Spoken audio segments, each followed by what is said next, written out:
with Angela Yee. I'm here. Jasmine from the Jasmine brand is here. New Mano. I'm back.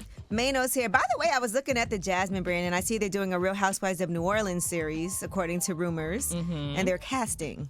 Yeah, I think that'll be a good show. New Orleans, I love New Orleans. I can imagine the cast and the storylines. Say, baby. The Real Housewives of New That was your New Orleans voice. Is that how to say? Is that how they say baby? Yeah, say, baby. I love how they say that. All right, so if you're in New Orleans, and you know somebody that might be good, or you might be good for the Real Housewives, I could think of some people that would be great on there. I can too. I know, Angela, you know a lot of people in the New Orleans area. I think Super Scent might be good for that. Oh, Super Scent would be really good for that. I feel like she might do her own show, though, really. She should have her own But show. I would watch that. I would watch it too. All right, now let's talk about Cheryl Lee Ralph and this whole situation. She was on Way Up with Angela Yee. Mm-hmm. And this all came up because in her book, right, she has her book about Diva 2.0. Yep. And she briefly in her book mentions a situation where a promoter put his hand on her leg and that there were several instances where men were inappropriate to her, and she started to question herself over that, right? As she was a young actress on the come up. And she then, when we questioned her further about it, detailed an experience that happened to her in front of network executives. Here's what she said. This was a famous TV judge, not Judge Mathis. I love him. He's a great man. I'm at a very public place.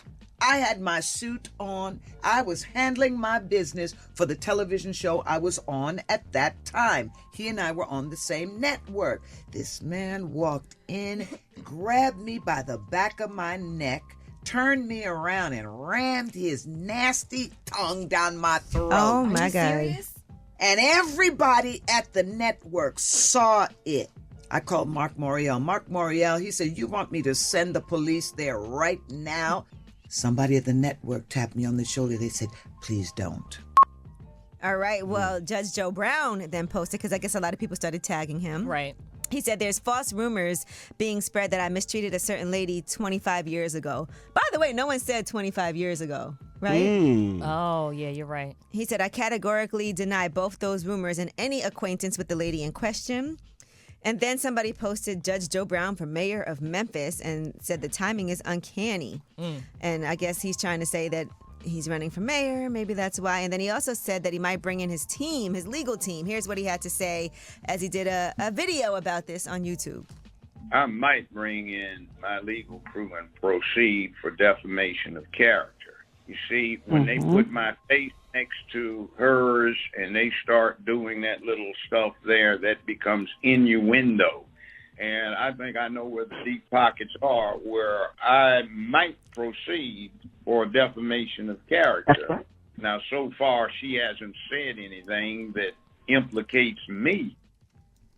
Okay. Yeah, she hasn't. She didn't say any names. She just said it's not Judge Mathis. Yeah. She just Right. want to be clear who it was not. How many TV judges are there? A lot.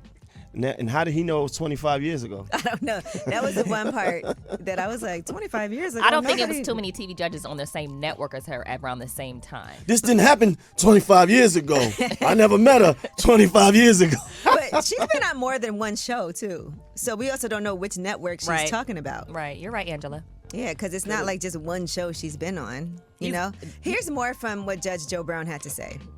The law on defamation, it is sufficient if the innuendo that goes along with the objectionable language implies that it is someone else. They don't even have to say it. It can be innuendo. That's actionable. So somebody on the goddamn legal crew ought to say, you need to be careful what you do. Because even if you aren't saying it, if you are implying it, you become subject to a defamation action. Fact of the matter is, I don't know this woman, never met this woman, certainly haven't had any contact with her. The word of the day is innuendo. Innuendo. It's like an insinuation. Okay, I love it. All right, we are going to get some legal advice, though, from somebody whether or not this innuendo would hold up in court as defamation. Right. Because I don't want to be the one over here speculating on what can and cannot be said. Right, and I thought I was a lawyer, so maybe I'm not a lawyer. Maybe a real lawyer can tell us whether he has an actual case. Right, so we'll find out from an actual lawyer. Okay. We also have Black China joining us this morning. Angela White. Angela White, Okay. yes, because she has taken the fillers out of her face. Nice. She's gotten rid of the silicone injections that she had before. Yeah. Changed up her whole life. I like And the so level up. I like she- the level up. She's back to Angela White. You like her music too, Mano? Y'all could do a song Oh, together. Mano and Black China. I love Mano that. and Angela White. She make. Oh, yeah, sorry. She raps. Yes, Come she's on been now, doing Mano. that. She got a studio in her house. Really? Yeah, she has her own studio. We saw her do that during the pandemic. I didn't catch on to that. All right, well, we do have Women's History Month coming up where we Okay. celebrate amazing women doing great things. And then after that, we are going to get a legal expert on the line, Adam Oremlin, a.k.a. Law Bulldog. Okay. And he's going to tell us legally whether or not Judge Joe Brown has a case. I feel like he might have a case against you, Jasmine. The Jasmine No, I'm brand. kidding. I'm kidding. All right, it's Way Up with Angela Yee.